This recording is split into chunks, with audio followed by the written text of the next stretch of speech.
The Battle of Trost arc was an actual full arc. I mean, I wouldn't say like 12 chapters was like the biggest arc or anything, but it's definitely more than the previous one. And I'm used to, say, like for instance, One Piece, where you can have an arc that lasts 149 chapters, for instance. So I'm getting used to the quickness of these arcs in Attack on Titan. And you know what? I feel like I definitely preferred it over the first one. So this is getting like an 8 out of 10. The action, the suspense, the terror just continued in this one. And also mysteries and things were happening and also being told quite quickly. So we got answers to things that I thought would get dragged on for ages. I don't know if I just have like PTSD from One Piece, assuming that it will take 25 years to, get to the bottom of a mystery. But no, with this one, like, for instance, one of the things that we learned about was kind of the basement. Like, we do still need to know more about the basement, but we kind of understand a little bit more about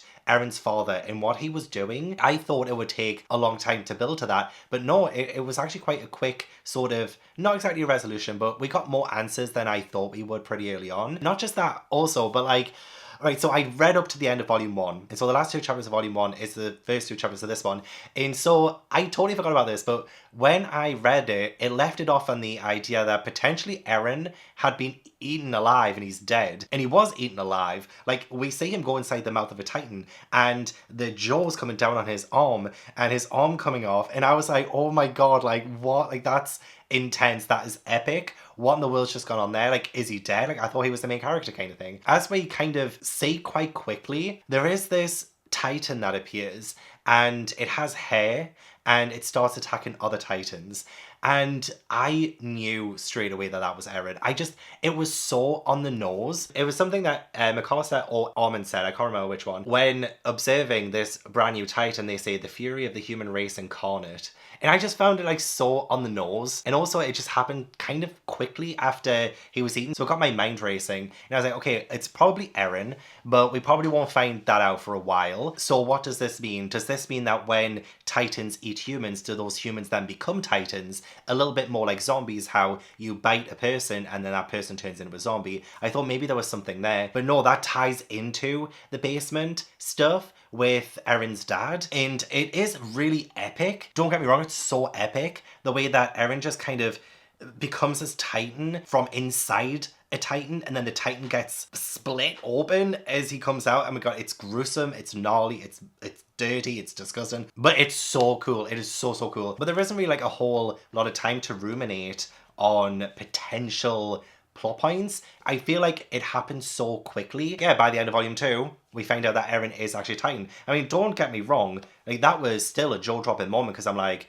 well, how? How did that happen? What's going on? And I was like, oh yeah, like the basement, it's something to do with his dad. His dad has apparently been missing, I think, for the last 5 years. So where is he? What's he up to? Did he do experiments on Eren? Like, what is the deal there? Like, I am invested 100%. But I am glad that Eren isn't dead because I feel like he has so much more about him. For instance, when we go back in time and we see the flashbacks of Mikasa, which is another mystery that was wrapped up pretty quickly. When Mikasa says to Eren, I owe you, you saved me, all of that, I didn't think we would get the answers to that straight away. So yeah, Mikasa, she was saved by Eren when she was kidnapped by a couple of men, or like 3 men, and Eren like stabs them, like he kills them. And I just wouldn't expect that from Eren. I don't know why, but like he continues to surprise me. Like, I totally get that he has so much anger and stuff, but I didn't think him as a kid taking on 2 grown adults and like stabbing them to death. Like, I was not expecting that whatsoever. And we got that reveal before we found out that Eren was indeed,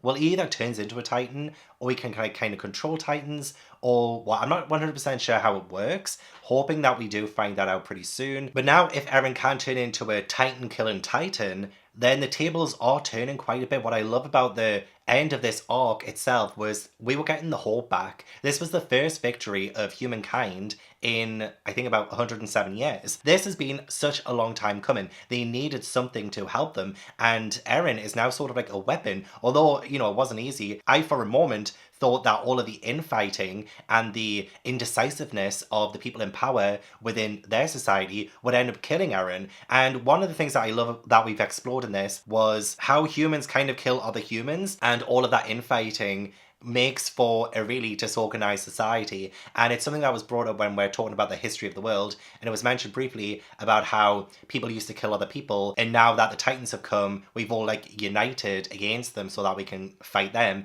But at the same time, there was still like people in government who were like killing betrayers, not exactly betrayers, but deserters, killing deserters, or people who were just scared to fight because obviously it's a really scary situation. So it was like a lot of infighting, a lot of people killing one another as well. So what I think this arc did brilliantly was exploring that, how we can do something as a united front. So it felt a little bit like a video game actually, when we had Eren going to block the wall with the big ass boulder. It felt a little bit like a video game level. Like I was picturing it like that, where the other like soldiers and stuff had to, you know, protect Eren from other Titans from stopping him from putting that boulder there, which would stop the Titans from coming in. I just imagined a video game level where you have to protect Eren and he sustains damage, and every now and then he'll drop the boulder and you'll have to like pick it up, and he's like walking slowly towards the goal and you have to like keep killing Titans around. I know there is an Attack on Titan video game, but I haven't heard the best of things about it, and I don't know if there's like a level like that, but it just reminded me of like, you know, Kingdom Hearts 2,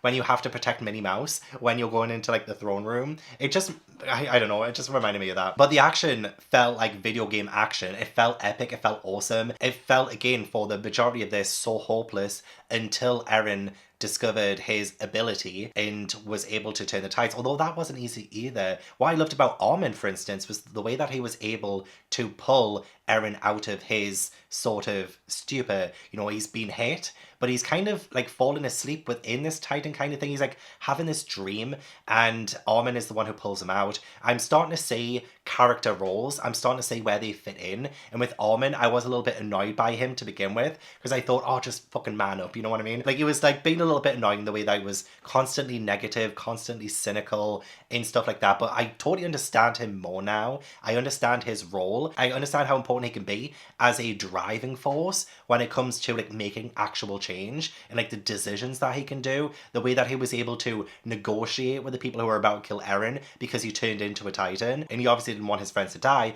But also, this is a way of progressing humanity. This is a way of progressing civilization to fight against the Titans. Like, this is the first lifeline they've had in such a long time, and that honestly does thrill me. You know what else thrills me? Captain Levi. Like, he seems so mysterious and silent, and he was it the start of volume 3 maybe? There was a random side story with him, and he's said to be the most powerful, or like the strongest soldier, and I want to know more about him. I want to know like what his deal is. He seems quite quiet. Well, I say quiet. We don't know anything about him, and then he just shows up at the end of the arc, and I felt some kind of safety there. Like, okay, like this is where we turn the tables on the Titans now. This is where we really fight back against them. It's like it took all of this chaos and destruction and the wall being breached and all of that for whoever's left in this civilization to realize where they have to put their strengths and also their weaknesses. A lot of the soldiers wanted to leave and abandon and spend the last days with their family, but it takes like some motivating speeches and stuff like that to encourage them and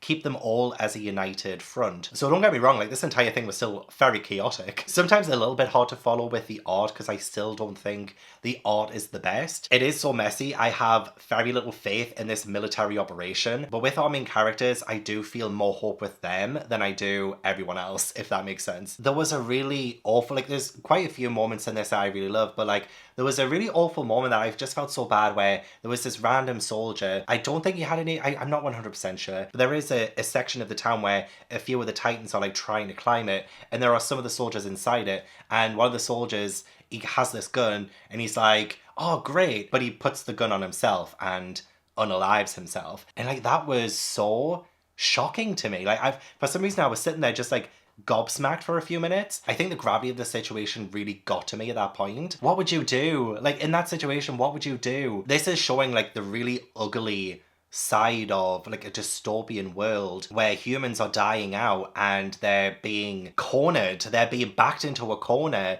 by these creatures that they know little to nothing about. But what's on the outside? How are they keeping themselves sustained? If like this is the last of civilization, why did it take like 100 years for them to breach the wall? They don't even seem to need to actually eat. They just want to eat people, not out of hunger or anything, but just because they can, or because they're sick and twisted. Like, I don't understand anything about them. And again, I'm going to keep asking these questions until we find out, and then I'm going to be torn because I don't know if I want to know, or if the mystery of it will be that much more appealing to me. I also want to know if like somebody gets swallowed by a titan, can they be shit out? Because when we were inside that titan that eats Eren, it couldn't have been stomach acid, because he would have been burning and it would have like killed him. But no, it looked more like sewage with like bodies in it. Although I'm sure there was probably a chamber for stomach acid and that's how they digest the people they eat. Maybe they could be shit out. I don't know. I'm just trying to think of it now. Like in case I ever get eaten by a titan, I want to know if there's an exit. And it is a good thing that these titans don't have sexual organs. Like, can you imagine like a massive willy coming at you? I wouldn't be scared anymore. I'd be running toward them. But I now have renowned faith and hope that we can at least attack the titans and hopefully come out of this victorious. I don't know. But yeah, a solid 8 out of 10 for this arc. Definite improvement over the first. And I didn't even think the first needed that much more improvement. It just needed to be a bit longer.